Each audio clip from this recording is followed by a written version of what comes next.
ibiganza by'impuhwe ubundi ni iki? Mwaje hano ibiganza by'impuhwe ni iki? Byatangiye ryari? Ese byatangiye gute? What is hands of compassion? When did it start? How did it start? No umuryango nyarwanda utagamije inyungu kandi utegamiye kuri leta. It's a Rwandan non-profit organization. I want to say that all of the items that are listed here that you find problematic that young people are facing here in Rwanda, we're facing back home. Nagira ngo mbabwire ngo ibyo bibazo byose mufite hano mu Rwanda natwe iwacu turabifite muri Amerika. In the US, the top 6 areas that young people face, challenges that young people face, number 1 in the US is mental health. Twebwe rero muri Amerika dufite ibibazo bigera nko kuri 6. Icyambere kiri muri byo no ubuzima bwo mu mutwe. So what you mentioned here is universal. The problems are universal. Rero ibi bibazo mwanditse hariya biri ku isi hose. And so together we're trying to find the solution. Twese hamwe rero dushyize hamwe turimo turagerageza ngo dushake igisubizo cy'ibyo byose. Kugira ngo umwana w'urubyiruko ufite ibibazo wenda wahohotewe cyangwa se wahuye n'ibibazo mu rugo azakwizere wowe nk'umuyobozi, nuko ugomba kubanza kuba uri inshuti ye. So that a youth with addiction, with all some other problems, to trust you, so you have to be first the friend of that person. Mwe muyoboye urubyiruko barabatoye ariko noneho turashaka mwe kubayobora mwitwa abayobozi b'icyubahiro gusa. So you are youth leaders. We don't want you to be leaders of honors. Ahubwo turashaka ngo mube abizerwa. We want you to be people they can trust.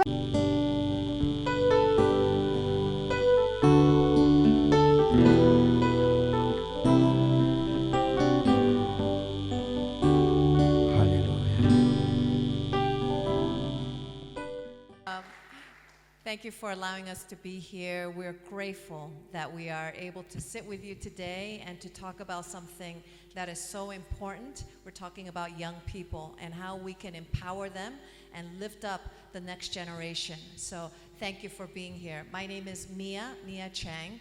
I'm a pastor of a church in New Jersey in the US. I am also the founder and the president of an NGO called Africa River of Life. And I'm also a church planter. This is amazing at how God works, because about 1.5 years ago, I was able to meet Pastor Serene, and how we met, only God can do it like that. And so we met online, and then I came and stayed at her house, and I fell in love with Rwanda and came back in August of last year, and here I am again.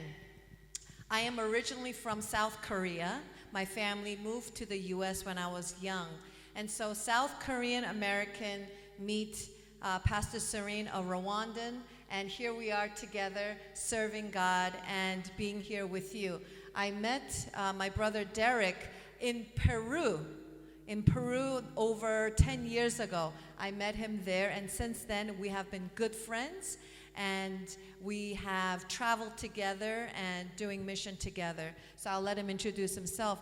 And Dr. Zhao Li is from Australia. She came to the US to study further, and she came to my church. I met her there, and here we are in Rwanda. We're from all over the place, but here we are together, and that's the beauty of saying yes to God, saying yes to God's work. God brings us, people from all over the place, together to talk about something that we all agree on, which is the youth. So thank you for being here. I'm excited to spend the next few days with you here. I'm really excited to hear from you as well. So thank you again. Yeah, uyu yitwa Pastor Mia Chang, avuye muri Amerika, aho afite church yitwa Next Gen Church muri New Jersey. Akaba yaraturutse muri South Korea, iwabo bimukira muri Amerika. Yahuriye na Derek muri Peru, ndetse ahurira na Sharon muri Australia. Sharon uva muri Australia. Barahura amwigiraho ibintu byinshi, baza guhurira muri Amerika, ashaka kumwigiraho ibintu byinshi. None kano kanya bose bari mu Rwanda, bahuye na Serene umwaka ushize, Mia niko yavuze, umwaka n'igice ushize. Hanyuma baza kuza guhura inshuro 3 zose mu Rwanda. Ubwa mbere yaraje, n'ubwa kabiri aragaruka akunda u Rwanda, ubwa gatatu rero nabwo yaje uyu munsi. sawa ndatekereza ibyo muri Samari.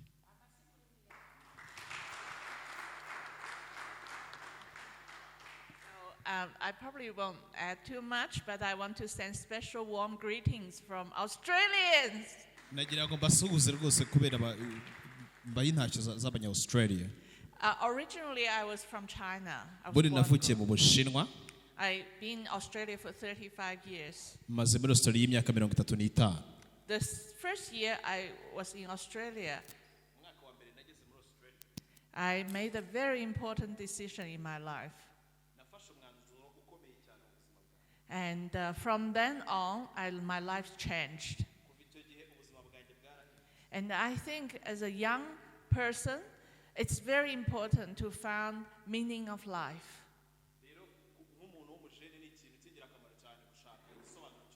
Purpose of life. And so we live a life that's full of color and joy. Tubaho rero ubuzima bubamo amabara menshi cyane ibintu byinshi cyane ndetse n'umunezero mwinshi cyane ko. I am also a pastor, lecturer and spiritual director. Nkaba ndi umupasiteri nd'umwarimu ndetse n'umuyobozi mu bijyanye n'umwuka. And it's such a joy to be in your midst and share some life skills. No umunezero rero kuba ndi hano kugira ngo tuganire bimwe mu masomo y'ubuzima.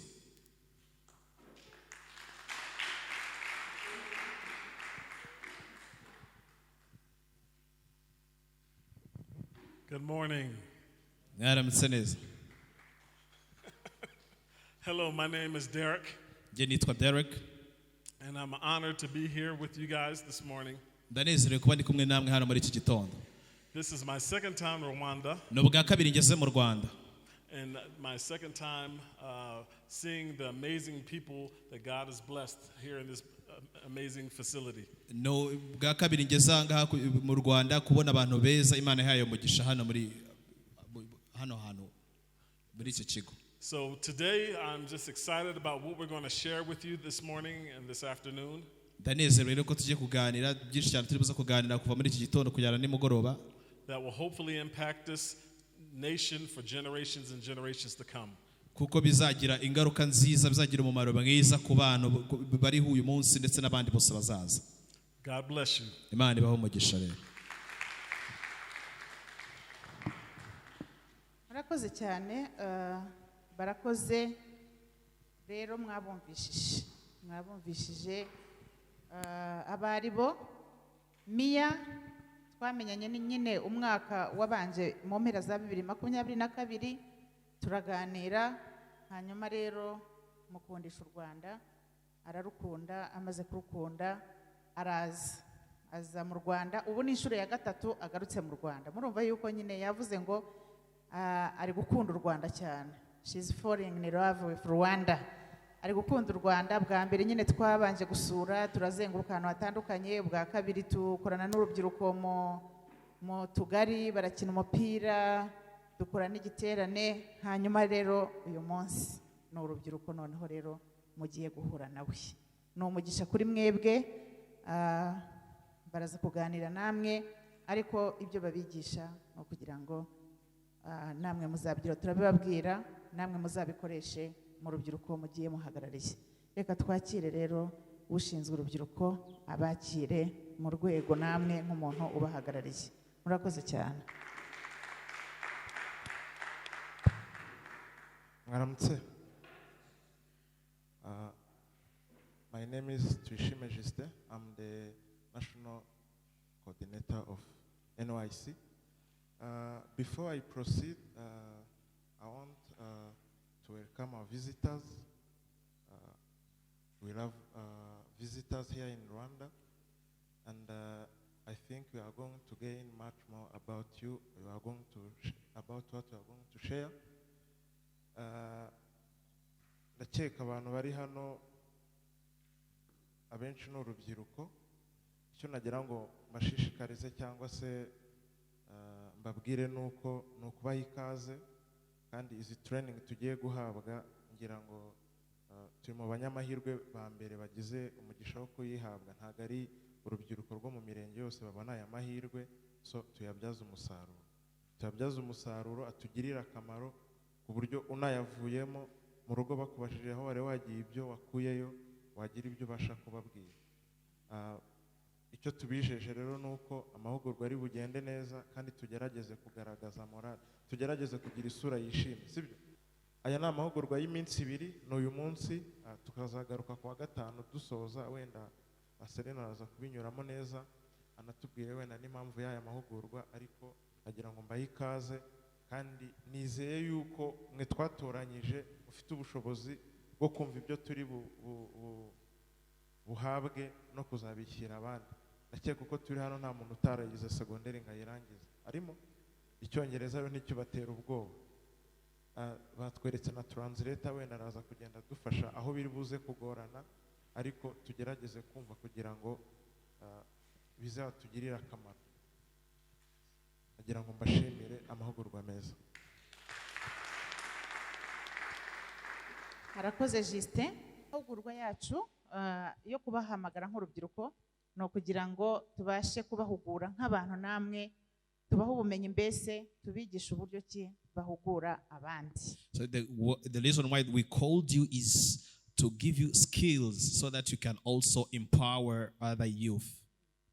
Rero mbere yuko twinjira mu mahugurwa ngiye kubanza mbabwire ngo Hands of Compassion ubundi ni iki, yatangiye ryari. So before we can proceed with the trainings, I want to give you a short insight about what is Hands of Compassion. Manuka hepfo. Ubundi gahunda yeho mwayibonye, ariko tugeze hasi ibiganza by'impuhwe ubundi ni iki? Mwaje hano ibiganza by'impuhwe ni iki? Byatangiye ryari? Ese byatangiye gute? What is Hands of Compassion? When did it start? How did it start?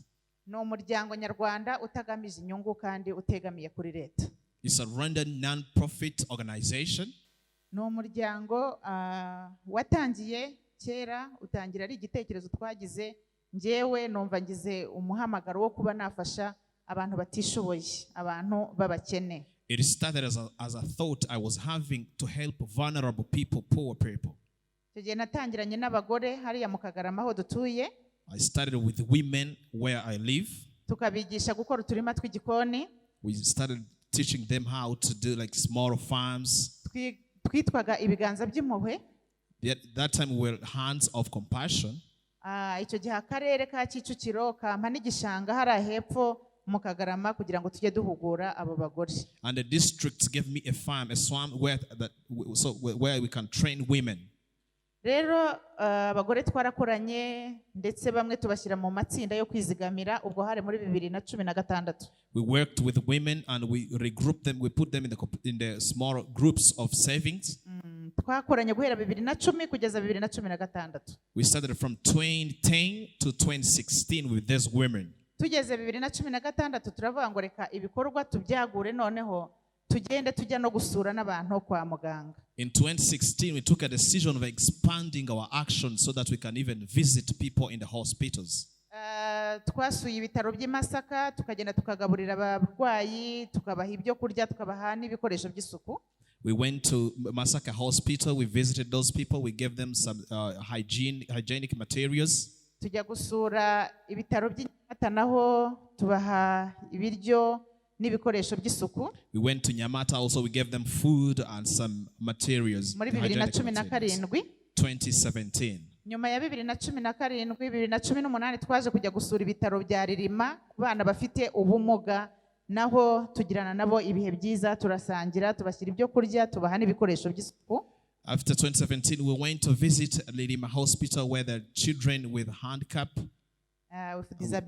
with disabilities, and we gave them food and some hygienic materials.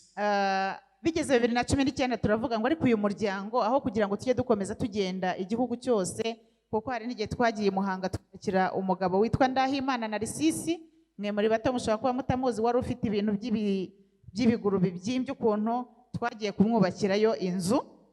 So we went even in Muhanga, we built a house to somebody who was having like problems who was suffering from the legs. We built for him a house. 2019 rero dusaba ibyangombwa, noneho turavuga ngo reka tuze, twari twaratangiye amashuri hane Kagasa, turavuga ngo reka noneho tuze dukorere muri Gahanga dusaba ibyangombwa muri RGB barabiduha. 2019, then we asked for the governmental legal personality and they gave us that document. Babanje kuduha icyangombwa cy'agateganyo cyarangiye muri 2020. They gave us a provisional document which ended in 2020. Provisional operational certificate. Noneho bigeze 2021 dusaba ikindi bigira 2022 mu mpera nibwo baduhaye noneho nyine icyangombwa cya burundu nk'umuryango utegamiye kuri leta. 2021, then we also applied for the legal documents that they gave us they gave us that document in 2022. Rero intego zacu twebwe no kwita ku iterambere rirambye nk'uko mubibona hariya. It's about transforming the society by promoting sustainable development, social inclusion, empower young people through talent development. Intego yacu rero no kugira ngo tugere kuri duhindure societe ndetse duteza imbere umuturage uwo ari we wese ndetse twimakaza kuba mu muryango utavangura. Ntago tuba dushaka kuvangura, reka mbyisemurire. Umuntu wari we wese turamwakira twebwe, ntago tuvangura, tukuvangure ku bwoko, tukuvangure ku cyo aho turuka, tukuvangure kubera igitsina cyangwa se n'ibindi. Ibyo byose ntago tuvangura umuntu uko ari, no kuvuga ngo twebwe duteza imbere umuntu wese tugamije iterambere ry'umuntu, ariko cyane cyane tukita ku urubyiruko kuko urubyiruko n'abana. Nk'umuntu ufite amashuri numva kuba nateza imbere urubyiruko n'abana bizatuma igihugu gitera imbere byoroshye cyane kuko nibo ejo hazaza. So we empower youth and we promote social inclusion. Mainly we empower youth because I have schools, so we empower youth and children so that they can transform the country as it is. Kugira ngo rero ntabatwarira umwanya cyane, ngiye kubabwira ibyiciro dukoreramo, our program areas. So I'm going to talk about program areas. Twebwe dukora ibikorwa byo kurwanya ihohoterwa iryo ari ryo ryose, ihohoterwa iryo ari ryo ryose cyangwa se amakimbirane ayo ari yo yose. Amahugurwa ajyanye n'ibyo bintu. We fight against abuse and domestic violence, any kind of violence, we fight against that. Tukaba ngengira n'umunsi wo kuwa mbere nakira abantu bose bafite ibibazo nkabaha ubujyanama, tukabaha counseling na therapy kugira ngo baze dukorane nabo. And every Monday I receive anybody who having those kind of issues so that we can talk with those people so that we can help them with anybody with that kind of problem. Rero kubera guhura na Mia noneho twagiye mu rubyiruko cyane no mu bana. After meeting Pastor Mayor, then now we also we went also now empowering youth and children. Kubera ko nibyo bintu we akunda cyane, ubwo rero natwe nyine viziyo ye twarayitwaye turayizana nyine turimo turayigurisha. So we took her vision and now we are using it because she likes empowering youth and children. Iyo ubanye n'umuntu nyine ugenda umwigiraho. So if you live with somebody, you have to learn from those people. Namwe ntimuzabane natwe ngo mureke kutatwigiraho. Iyo ubonye umuntu afite program nziza nawe urayitwara nyine ukayijyana iwanyu. So if you see also you living with us, you have to learn from us. If you see somebody having a very nice program, you have to take it and go to use it at your home. Niyo mpamvu muri kubona rero twageze mu rubyiruko namwe ubundi kandi tutari dusanzwe dukorana. That is why you see us now empowering youth and it was not for us. Natangiye nkorana n'abagore, ngeraho nkorana n'abana, none tugeze mu rubyiruko kubera guhura na Pastor Mia. I was only operating with children and women, and now after meeting Pastor Mia, I'm now operating with youth. Ibindi bikorwa rero twebwe dukora ni ikintu kijyanye na sponsorship, kurihirira abana no kubafasha kujya mu ishuri, abana batiga, abana bagiye bata ishuri, mwarabibonye ko twagiye tubahugura kubera icyo gikorwa nacyo tugifite. Another thing that we do is education sponsorship. We pay school fees for some other young children who don't have school fees so that they can learn and get access to education. No kuvuga ngo abana badafite ubushobozi twebwe tubashyira mu ishuri, dufite uburyo tuvuga ngo umuntu nadufashe kumobiliza byibura amadolari 50 mu gihembwe. Ubwo no kuvuga ngo ku mwaka ni nk'amadolari $120, tukabwira umuntu ngo nadufashe kumobiliza amadolari 10 ku kwezi. So we pay school fees for vulnerable children who don't have like school fees. So we tell everybody to mobilize for us to pay $50 for a term. It is $10 per month. No, $10 per month. And we say, because here we are paying tuitions in a per term, so we ask people, can you mobilize $50 per child per term? Meaning annually it is about 150. That is our education sponsorship program. That is the project. So we need the people who can mobilize $50 per term and $150 per year for one child to go to school. That is what I meant. Nkomeje rero ubwo niyo gahunda yo kuvuga ngo umuntu nadushakire ibihumbi 150 mu mwaka, hanyuma dusubize umwana wavuye mu ishuri kwiga. Ubwo uwo muntu akaba yikomitinza akavuga ati wenda nzamufasha primaire. Ubwo niyo program yacu ya sponsorship. Hari bamwe rero tugenda duha sponsorship mu mashuri atandukanye, muri leta n'ahandi, cyane cyane muri leta kuko niho usanga nyine bihendutse tubasha gushobora nk'abantu tugifite ubushobozi bukeya. So there are a lot of children that we help about the school fees, like mainly in governmental schools, because that is where it is very cheap, so that they can learn and get access to education. Soza rero mbere yuko mu mwanya Pastor Mia, before I can give time to Pastor Mia, ndagira ngo mbanze mbasabe ikintu kimwe. I want to ask you something, one thing. Ndagira ngo mutubwire icyo mwiteze kuri ano mahugurwa. Ngiye guha ijambo nk'abantu babiri, hanyuma twakire Pastor Mia akomeze. Only 2 people to talk about that, then after we receive Pastor Mia. Muzamure ibiganza cyangwa se mbatungure giye mvuge nti murumva twabahugura ku biki.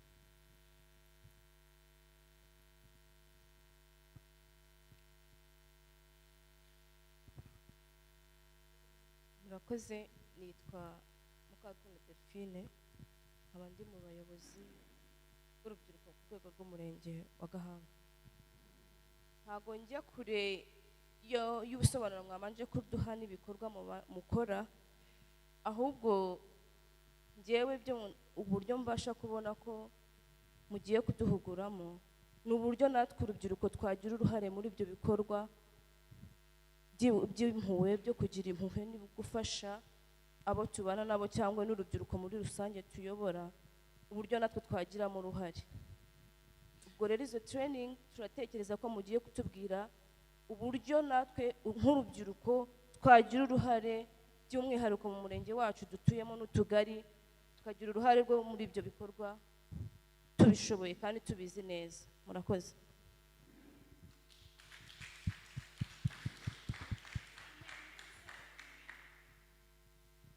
Murakoze, nitwa Habineza Siridio, ndi volunteer muri hakorwa Hands of Compassion. Mbonye ko izi training ari iz'urubyiruko, kandi tukareba muri iki gihugu cyacu urubyiruko ruri gukoresha ibiyobyabwenge cyane, expecting ko mwaduhereza training ku buryo twarwanya ikoreshwa ry'ibiyobyabwenge. Murakoze. So he expect to get like much knowledge about fighting against the drugs in the youth. Yeah, murakoze. Icyo niteze kamunivuge, icyo niteze muri izi training nkurikije na theme nuko aya mahugurwa aza gusoza tumenye, kuko mu rubyiruko tugiramo ibibazo byinshi. Ni gute nakwegera, ni gute naganiriza abantu ufite ikibazo ku buryo nabasha kukimukemurira bidaciye mu nzira za kure. So as youth, we have like a lot of problems. So he expect to get, because the theme is about life skills. So he expect to get like skills of like how can I talk to somebody with problems so that I can solve those problems without going so far. Murakoze cyane. Ubwo tubonye ibintu bitatu batwifuzaho. Icya mbere, how they can give their contribution, how they can participate. Second is how they can fight or prevent the use of drug and the other related issues. Third, it is how they can mentor, how they can listen to other youth who has issues, who has conflict, who has mental problems. So meaning that when you are training, there's 2 days, you make sure you are meeting their expectations from you. Thank you. Okay, so today I just want to say that some of you perhaps you may not have articulated, but you might think that we are experts and we know everything about youth and teen empowerment. yenda mushobora gutekereza ngo turi abahanga cyane ibintu turabizi turi inzobere cyane mu bintu byo kwigisha urubyiruko no kubaha amahugurwa mu buryo bumwe cyangwa ubundi. But I hope you're not disappointed because we are not experts. Nizere ko ntabatengushye kubabwira ko tutari inzobere cyane. Just like you, we back home are trying to figure out how we can empower young people. Rero tumeze nkamwe n'ubundi n'iwacu tuba twiga dushaka uburyo ki twakongerera ubumenyi abajene. In the US as well as I'm sure in Australia, bari muri Amerika cyangwa muri Australia kwa Charlene, we have problems with young people. Dufite ibibazo mu rubyiruko. Young people are facing trouble and crises. Urubyiruko ruhura n'ibibazo ndetse ruhura n'ibintu byinshi cyane, ibibazo byinshi by'ubwoko bwose. What are some of the challenges that you face here? I'd like you to take a moment and write down in your notebook 5 things that young people in Rwanda. Ndimo ndagira ngo ufate ya agenda baguhaye wandikemo ibibazo 5 urubyiruko ruhura nabyo hano mu Rwanda. Ibibazo 5. 5 things that young people in Rwanda face, challenges that they face. Ibibazo 5 urubyiruko hano mu Rwanda ruhura narwo. Just jot them down in your notebook.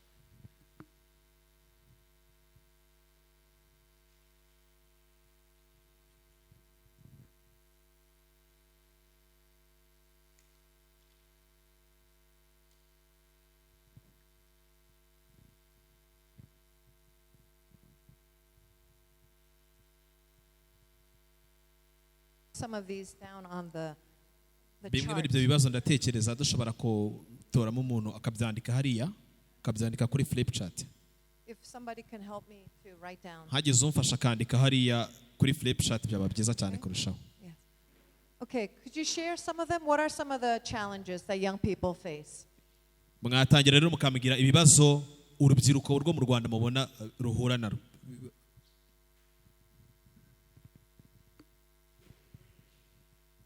Unemployment.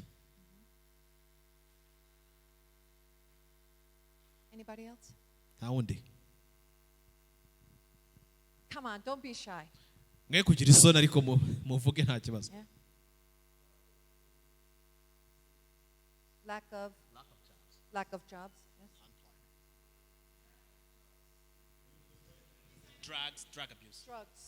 Drug abuse. Anything else? Yeah.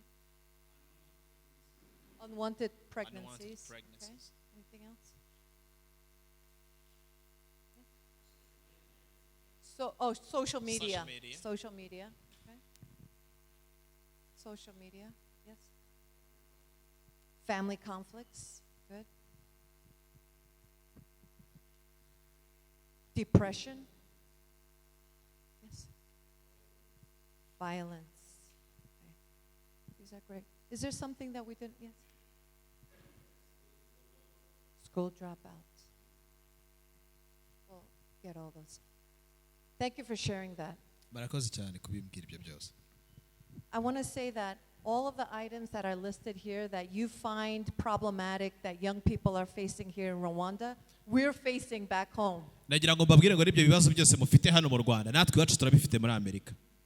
In the US, the top 6 areas that young people face, challenges that young people face, number 1 in the US is mental health. Twebwe rero muri Amerika dufite ibibazo bigera nko kuri 6. Icya mbere kiri muri byo ni ubuzima bwo mu mutwe. Somebody mentioned depression. So mental health, depression is a number 1 issue that the U.S. faces, with 20% of youth have experienced a major depression episode in the rero US. muri Amerika urumva urubyiruko rugera kuri 20% bafite ikibazo gikomeye cyane cy'agahinda gakabije cyangwa n'ubundi bibazo byose bijyanye n'ubuzima bwo mu mutwe. Yeah. Particularly the area that I live in, we have one of the highest percentage of young people attempting suicide. cyane cyane aho nturuka njyewe by'umwihariko aho nturuka urubyiruko rwinshi cyane abenshi bagerageza no kwiyahura. And that mental health has nothing to do with poverty, because where I am, people are affluent. kuko ntago twebwe icyo kibazo ni ikibazo kidaterwa n'ubukene byo kuvuga ngo wenda ngo umwana arakennye, kuko ahantu tuba dutuye nyine ibyibanze abana baba bifite. Number 2 is bullying. icya kabiri rero gusebya, kumva umuntu gusebanya, Bullying. Whether physical bullying or cyber bullying. kuba umuntu yakugirira nabi yenda akagusebya mu buryo muri kurebana gutya, cyangwa se akaba yagusebya ku mbuga nkoranyambaga. Somebody mentioned social media. Through social media, there is a lot of pressure and bullying that can happen now. rero mbega kuri social media cyane cyane hari uwabivuze, rero umuntu ashobora kuba yahahurira n'ibintu byinshi cyane bikaba byagusebye kumva begura ukozwe n'isoni. And number 3 is sexual activity. ibindi rero icya gatatu nacyo urubyiruko ruhura rwo muri Amerika ni ubusambanyi mu buryo bwose, sexual activity, Which can lead to unwanted pregnancy. bishobora no gutuma umuntu yatwara inda zitateganyijwe. Number 4 is drug abuse, drug use. ikindi cya kane ni ikoreshwa ry'ibiyobyabwenge. And number 5 is alcohol. icya gatanu ni kunywa inzoga zikabije. And number 6 is obesity. ikindi ni umubyibuho ukabije, cya gatandatu. Yeah, obesity because of lack of nutritious food. bitera rero uwo mubyibuho ukabije ni ukubera kurya ibiryo bitarimo intungamubiri zihagije. Yeah, right. You could be large but still malnourished. ushobora kuba ubyibushye cyane ariko ukaba nta ntungamubiri ufite mu buzima bwawe. And violence is an issue that we face on a daily basis. ndetse ihohoterwa nabyo ni ikintu nyine duhura nacyo mu buzima bwa buri munsi. Especially because we have issues with guns. kuko twebwe tugira abantu bemerewe gutunga imbunda, rero iyo umuntu atunze imbunda ashobora kuba yaguhohotera mu buryo bumwe cyangwa ubundi. Just this Saturday, 2 days ago, right before I flew to Rwanda, we had an issue where just in the city next to where I live, we had a 26-year-old man who killed his grandmother, his wife, and his sister. rero cyane nk'ubu ngubu kuwa gatandatu ejo bundi mbere yuko nza mu Rwanda hari umujeri w'imyaka 26 uherutse kwica abavandimwe be, yica na nyirakuru, yica abantu benshi bo mu muryango we. And who was keeping hostage a family. yafashe umuryango ndetse aranawufungira mu nzu. And these are some of the realities that we face. ibyo rero twebwe natwe ni bimwe mu bibazo duhura nabyo mu gihugu cyacu. So what you mentioned here is universal. The problems are universal. rero ibi bibazo mwanditse hariya biri ku isi hose. And so together we're trying to find the solution. twese hamwe rero dushyize hamwe turimo turagerageza ngo dushake igisubizo cy'ibyo byose. So I hope you believe that we're not trying to follow a formula. There's no how to, and if you do these things, you will get a guaranteed result. It's not about that. ntabwo rero hari formule runaka ivuga ngo nukora ibi biragenda gutya ngo nubigenza gutya biragenda neza, ntabwo ari uko bimeze. So during this workshop today and on Friday, I would like to propose the theme of mentorship. rero kuri uyu munsi muri amahugurwa y'uyu munsi n'azaba kuwa gatanu ndimo ndashaka kugira ngo dushakishe uburyo ki twareba kuri theme ya mentorship, yo kwigisha abandi. Mentorship as being one way for young people to get access to opportunities and directions in life. kwigisha abandi nibwo buryo bwonyine bwiza buhari urubyiruko rukoresha kugira ngo umuntu abe yabona icyerekezo cyiza cy'ubuzima burambye. Mentorship being a way to tap into that young person's potential. nibwo buryo buhari ushobora kuba wafata imbaraga ndetse n'ubushobozi buri mu rubyiruko bukaba bwagaragara. So let's start with this. What is mentorship? ubundi kwigisha abandi bisobanuye iki? Mentorship is a collaborative relationship. Ni umubano w'abantu babiri. It's a relationship between a mentor and a mentee. Ni umubano uri hagati y'uwigisha ndetse n'uwigishwa. A mentor takes on an influential and important role Uwigisha afata uruhare runini cyane in rw'ingirakamaro the life of the mentee. mu buzima bw'uwagiye kwigisha.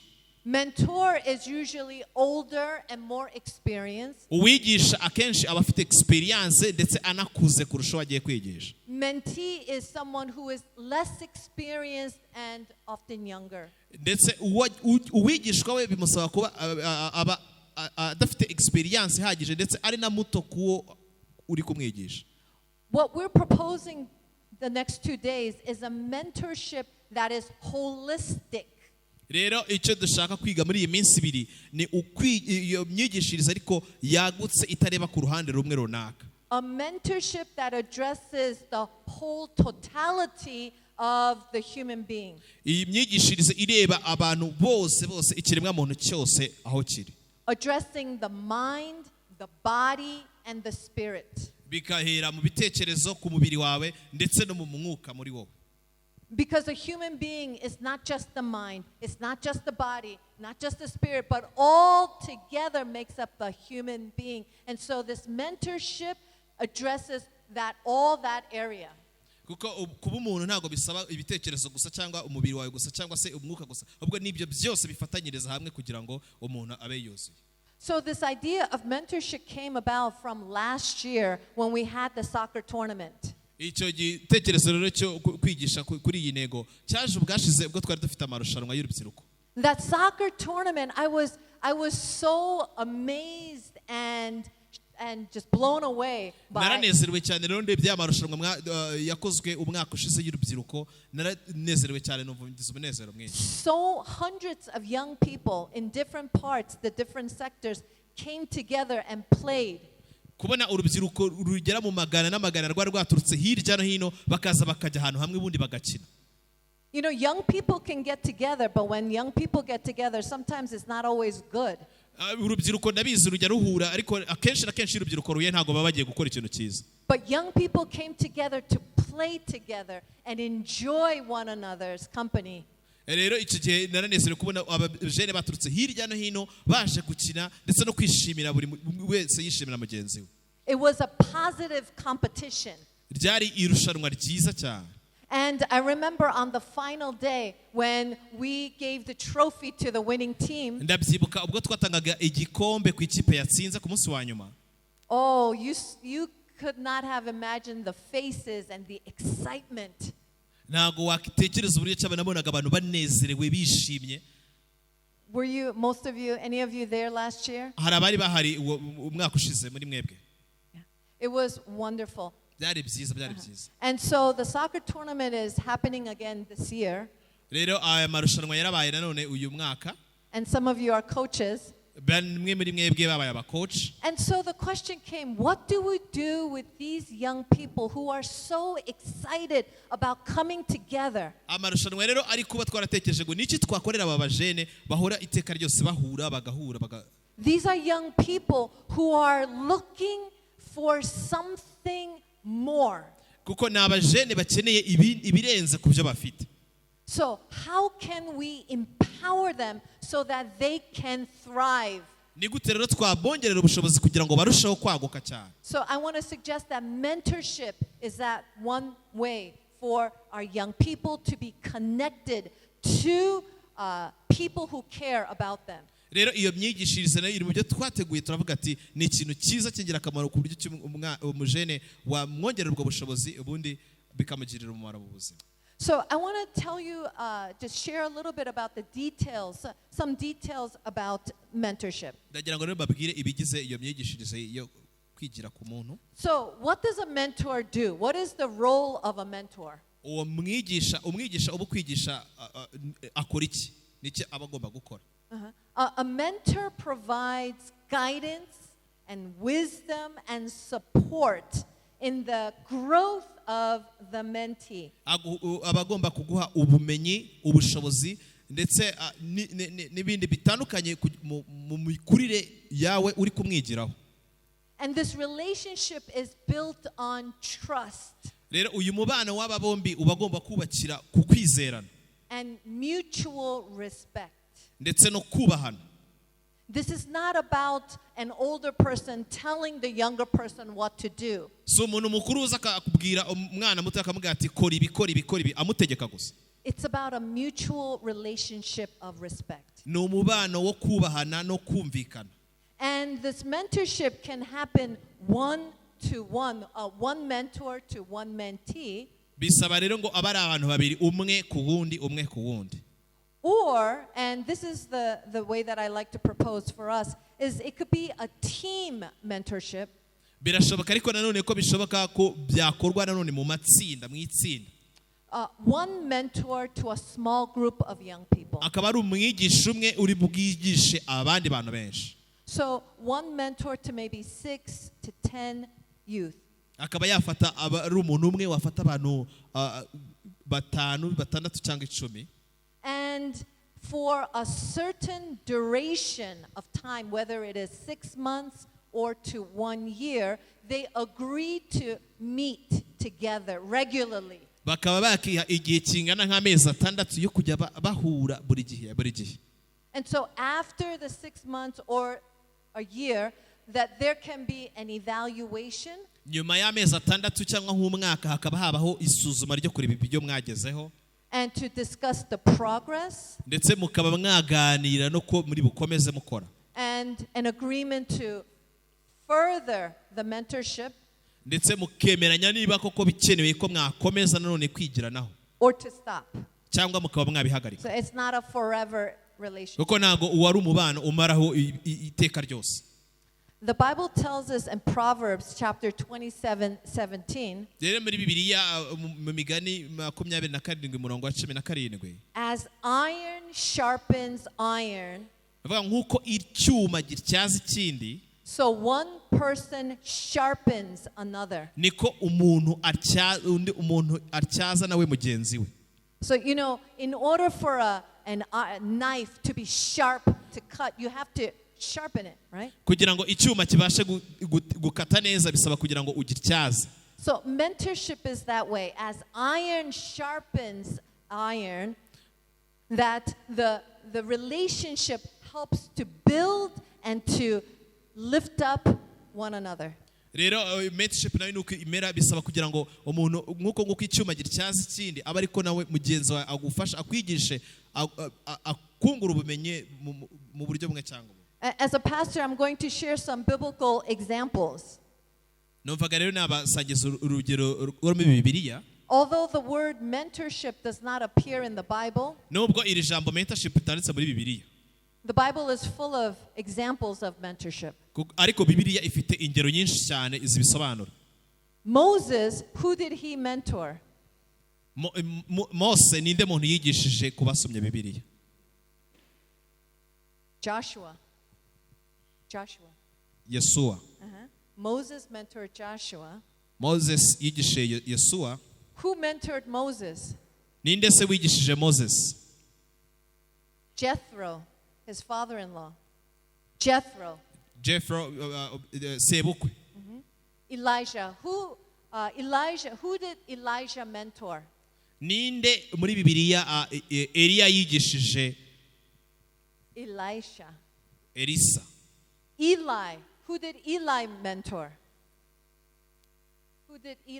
Eli ninde muntu yigishije? Samuel. And who did Samuel mentor? Hanyuma se Samuel we ninde yigishije?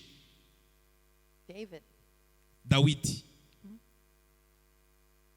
Jesus also mentored. Yesu nawe hari abantu yigishije. He mentored the 12 disciples. Yigishije intumwa ze 12. And how did he do that? Yabikoraga ate rero kugira ngo bigende? He showed them. Yaraberekaga. He taught them. Akabigisha. He ate with them. Akasangira nabo. Prayed with them. Agasengana nabo. Loved them. Akabakunda. empowered them, akababongerera ubushobozi and served them. ndetse akanabaserva. The Bible is full of examples of mentorship. Bibiliya rero nayo irimo ingero nyinshi cyane za mentorship. Why? Because it is through relationships that people can learn and best grow.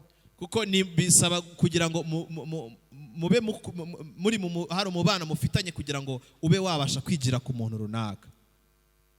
So it is not just about telling young people what to do, but it is through a context of loving and caring relationship. Si ukuba ufata umwana mutoya yenda uruta ugenda umutegeke umubwire ibyo ashaka umubwire ibyo ushaka wowe, ahubwo bisaba kugira ngo mwumvikane mukorane. Is there someone here that you can remember somebody in your life who has served as a mentor to you? Hari umuntu muri mwebwe utekereza wibuka umuntu ushobora kuba waramwigishije ikintu runaka cyangwa hari ikintu wigiye ku muntu runaka? Maybe there's somebody in your life hakaba hari umuntu mu buzima bwawe yenda who believed in you, wakwizeye, who saw a potential in you, akakubonamo ubushobozi, who said, you're smart, you can do this. akabona akakubwira ati uri umuhanga ibi bintu ushobora kuba wabikora. Someone who told you, don't give up. Umuntu akakubwira ati wicika intege, You can try again. wakongera ukagerageza. Someone who talked to you, Umuntu wakwigishije who akakuganiriza, taught you. akakwigisha, Someone who said, I will be here for you. akakubwira ati nzaba ndi kumwe nawe nzagushyigikira rwose. I am certain that everyone in this room has one person that you can think of. Ndabizi rwose hano muri iki cyumba aho turi hano muri iyi sare harimo umuntu wanyuze muri ubwo. We would not be here if it wasn't somebody who believed in us. Ntabwo twaba turi hano niba nta muntu wigeze utwizereramo mu buzima busanzwe. Could anybody like to share? Would anyone like to share an Hari umuntu yenda example? watubwira niba byarigeze kumubaho ukabona umuntu wamwigishije cyangwa yigeze yigira. Somebody who comes to your mind? Nta muntu ukuje mu bitekerezo.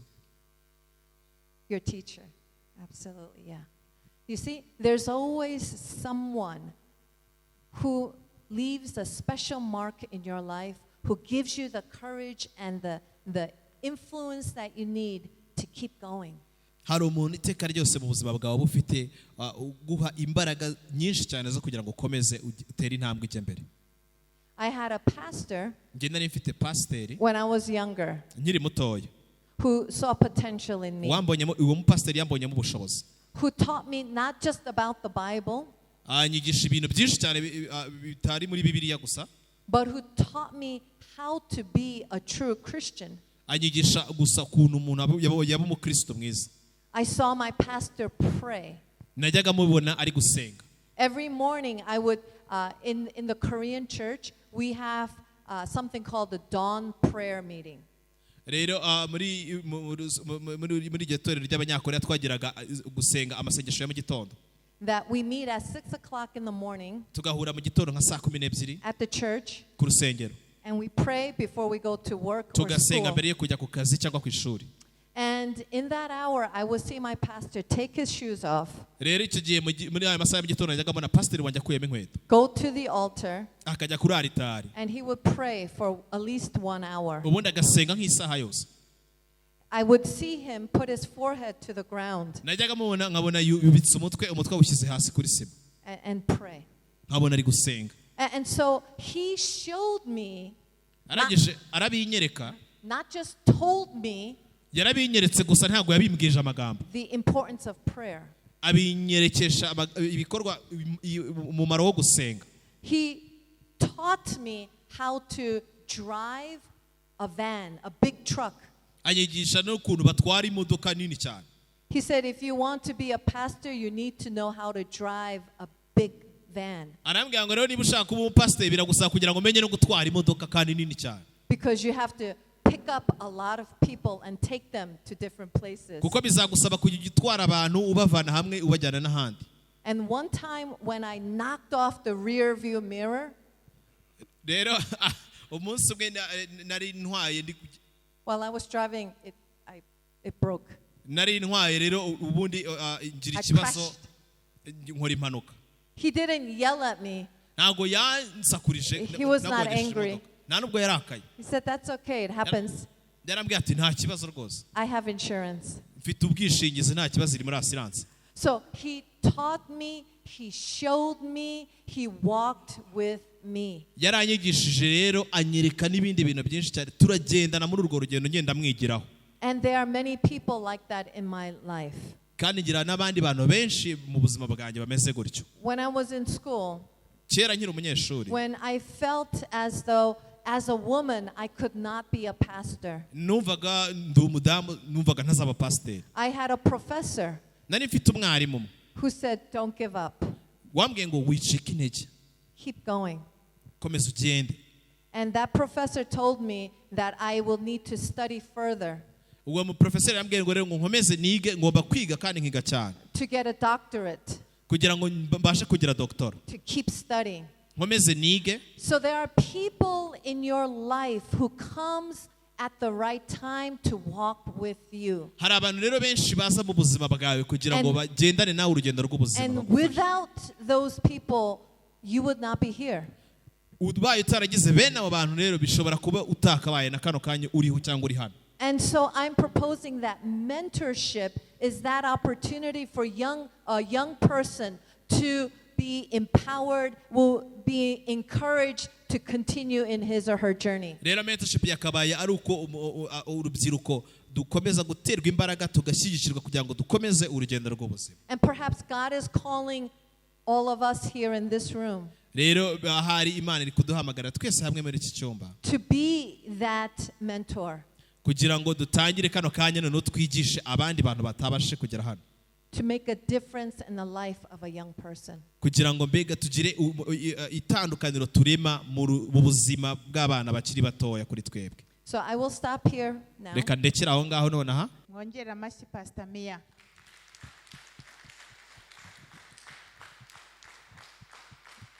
Avuze ibintu byinshi ngewe binkozeho, sibyo? Ni ibintu bidasaba ubwenge bwinshi cyane, ni ibintu bidasaba amadoktora, ni ibintu bidasaba amashuri, kuba wahinduka urugero ku wundi muntu. Hari akantu avuze, ariko wowe wicaye nabi, iyo uza kwegera no kurode ukamwegera ukabona uko wandika mutari kubyigana muri babiri. Hari akantu avuze, kubera urugero umuntu kugira ngo akwigireho. Reka mfate nk'urugero nko ku bakoci. Abakoci ushobora gusanga wenda mwebwe ukuntu bari abana mu batoza, muba mubaha amategeko, kora gutya, kora gutya, kora gutya. Ikintu ijambo yavuze ngo yielding ni nko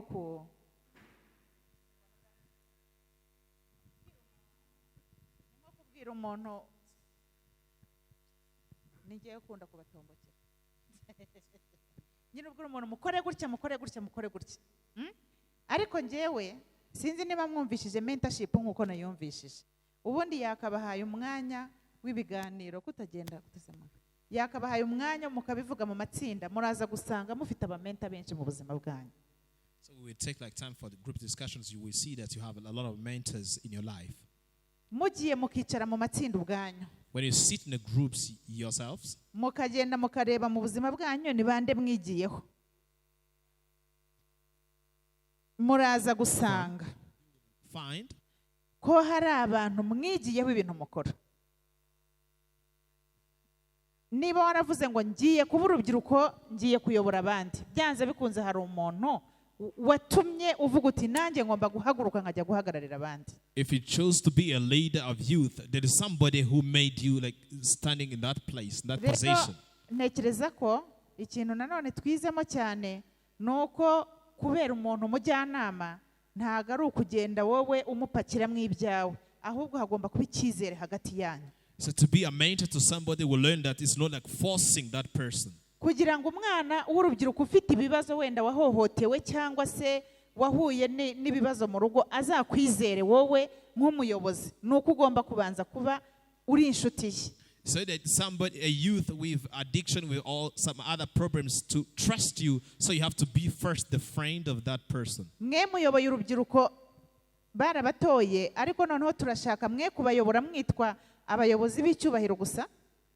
So you are youth leaders. We don't want you to be leaders of honors. Ahubwo turashaka ngo mube abizerwa.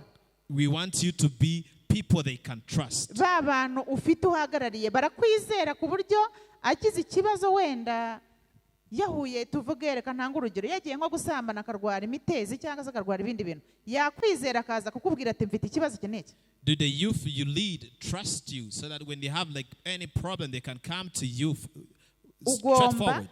Ugomba kwiga ubwo bumenyi atari ukuvuga ngo uyu mwana ndamwigisha gutera umupira gusa, atari ukuvuga ngo uyu rubyiruko ndaruhagararira gusa, ahubwo bikagira ahantu bakwizera ku buryo umuntu ufite ikibazo cy'ubukene cyangwa ikindi azaza akakwizera akakubwira ngo nanjye mbona nkwizera nakugenderaho. So you need to get mentorship skills so that you can know how the youth are going to trust you, so that whenever they want to, whatever they want to, they can like find that kind of friendship. Mentor wanjye ubu ngubu ni Mia. My mentor is Mia. Kuko nyine niwe buriya ndamwubaha njye mba mbona ari boss wanjye nubwo atampemba ariko ni boss wanjye. I respect her though she doesn't pay me, but I respect her. I take her like my boss. Njye mufata nka boss wanjye. I consider her like my boss. Njye mpura nawe nibwo bwa mbere nabonye umuntu uhura n'ikibazo nta kuvuga kunenga ahubwo akakubwira ngo komeza. After meeting her, I saw her in somebody like when you meet like any problem, she continues. She doesn't mock at you. She tells you, keep going, don't give up. Ntago nzi niba ari uko abazungu ari umuco wabo cyangwa se bari abanyamahanga ari umuco wabo. I don't know that if it is their culture. Twebwe abanyarwanda iyo ugize ikosa ukora. But for us Rwandese, if you meet any problem, aho kugira ngo umuntu akubwire ati wakoze ikosa none ejo bizagenda neza, if instead of somebody telling you keep going, keep pushing, ahubwo ababonye inkuru yo kuvuga, for them they get the right time of talking. Akavuga ati uzijista ariko buriya, they'll be telling you, you know what uzi ikosa yakoze, do you know the mistake that Justin committed? No ukuvuga ngo umuco wacu twebwe. So the culture here, twebwe no kwishimira nk'ibibi abandi bakoze. We get joy when you see people in mistakes. Mbese ukabona nk'ikintu kibi umuntu akoze ukumva ahubwo ubonye inkuru. Then when you see somebody has done a mistake, you feel like you got some news to tell others. Mu gihe rero abandi bo ahubwo avuga ngo hari ibyo nari kwigira kuri Billy Graham, you learn from failure. Ngo he was a good leader that was learning from his failures. Hari ibyo nigiye kuri Billy Graham rero ngo umuntu yigira mu makosa, yabaye umuyobozi mwiza kubera kwigira ku makosa. Utakoze amakosa ntushobora gutera imbere. Without mistakes you cannot proceed mbere yuko tujya kunywa icyayi rero, before you can go to tea break, ndagira ngo mbabwire ngo nkamwe urubyiruko muhagarariye abandi. I want to tell you youth leaders, ntago muri abapolisi cyangwa abacamanza cyangwa abaribo cyangwa abashinjacyaha bo kumenya amakosa abantu bakora, ahubwo muri abajyanama babo kugira ngo ya makosa bakoze batazayagaruka. You are not police, you are not judges, you are not prosecutors for people's mistakes. Nicyo kintu turi kubigisha uyu munsi. So we are teaching you now to mentor kids. That's why we are teaching you mentorship today. Ushobora kuvuga ngo aba bantu bari kunyigisha ibintu bitarimo amafaranga, buriya biriya bintu bifite agaciro. You can ask yourself, people are teaching me how, they are teaching me, giving me skills where they are not telling me how to make money. None se buriya biyahuri wabo batayafite. Do you think that they commit suicide in America without money? Ntago amafaranga aricyo gisubizo. Money is not the answer. Ahubwo ubuzima bwiza nicyo gisubizo. Good life is the answer. Murakoze Imana ibahe umugisha. Turagushimye Mana, tugushimiye kubw'aya mahugurwa meza waduhaye, tugushimiye kubw'uru rubyiruko, tugushimiye kubw'aba basore n'abakobwa, tugushimiye kubw'aba bantu baje kudusura kandi bakishimira kuba babana n'uru rubyiruko. Mana, tubonye hano aya mahugurwa, dusobanukiwe icyo ubujyanama ari cyo, turasabye kugira ngo utwigishe rero. Mu izina rya Yesu urakoze. Amen. Enjoy your tea break.